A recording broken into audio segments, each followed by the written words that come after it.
Selamat datang saudara-saudari. Ya, kita mau belajar minggu ini iaitu kebangkitan. Kebangkitan memberi kita harapan baru. Ya. Kita mau melihat dalam Alkitab 1 Petrus babak 1. Kunci ayat adalah dalam ayat 3. Harapan yang kukuh. Marilah kita bersyukur kepada Allah, Bapa Tuhan kita Yesus Kristus, kerana Dia sangat mengasihani kita. Dia mengurniai kita hidup yang baru dengan membangkitkan Yesus Kristus daripada kematian. Hal ini memberikan harapan yang kukuh kepada kita. Ya. Kita yang percaya kepada penyelamatan Kristus ini akan diberikan hidup yang baru, harapan yang baru. Ya. Mari kita bersambung dalam ayat 4. Oleh itu, kita berharap untuk memiliki berkat-berkat yang disediakan oleh Allah bagi umat-Nya. Kalau kamu adalah umat Allah, kamu ada berkat-berkat. Ya. Berkat-berkat itu disimpannya di syurga supaya tidak dapat rosak, tidak reput ataupun musnah. Berkat-berkat itu untuk kamu kerana kamu percaya kepada Allah.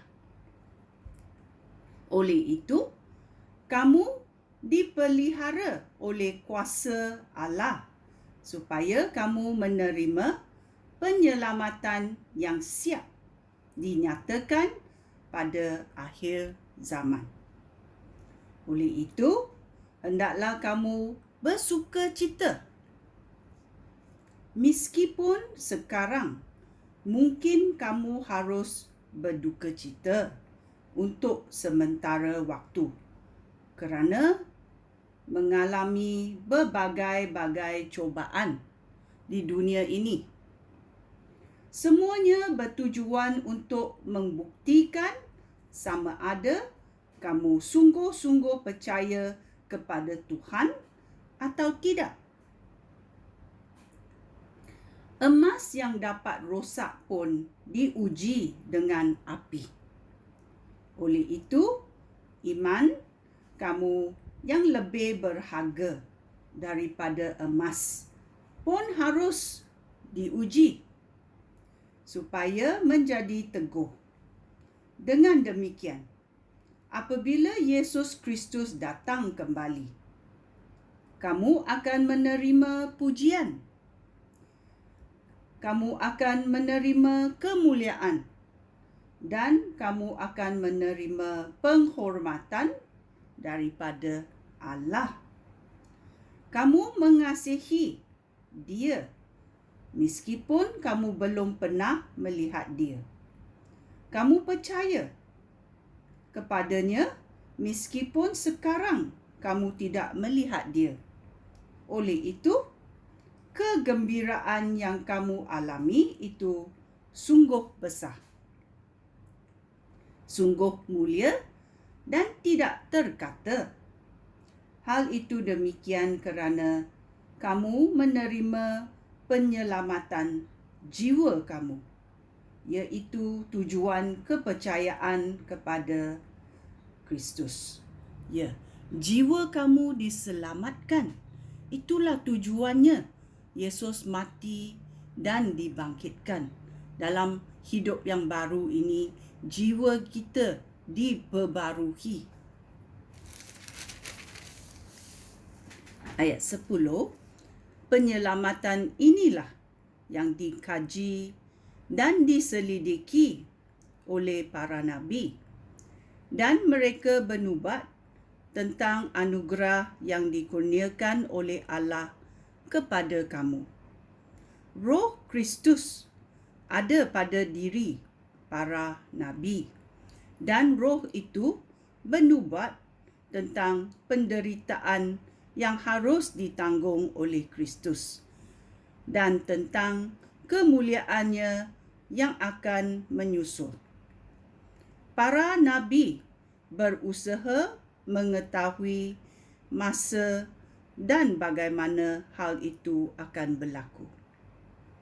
Allah memberitahu nabi-nabi itu bahawa apa yang dilakukan mereka bukanlah untuk kepentingan mereka sendiri, tetapi untuk kepentingan kamu.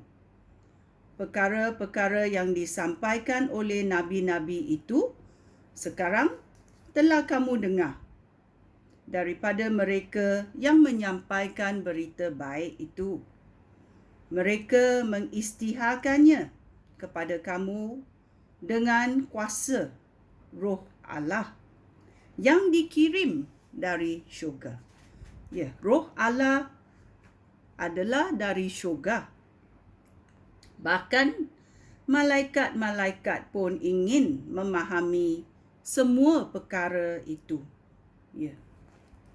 Panggilan untuk hidup suci. Oleh itu, hendaklah kamu bersiap sedia, berwaspadalah dan berharaplah dengan sepenuhnya akan berkat yang diberikan kepada kamu apabila Yesus Kristus datang kembali. Taatlah kepada Allah dan jangan hidup menurut keinginan kamu yang dahulu ketika kamu masih belum mengenal Allah. Sebaliknya, hendaklah kamu suci dalam segala sesuatu yang kamu lakukan, sebagaimana Allah yang memanggil kamu itu suci. Hendaklah kamu suci kerana aku suci. Ya, dalam Alkitab tertulis, Tuhan berkata, hendaklah kamu suci kerana aku suci. Macam mana kita boleh menjadi suci? Bila kita ada buat dosa. Kalau belum tahu lagi, pergilah dengar apa yang darah Yesus membuat untuk kita. Kematiannya dan sekarang kita belajar kebangkitannya. Ya, sekian. Terima kasih. Shalom.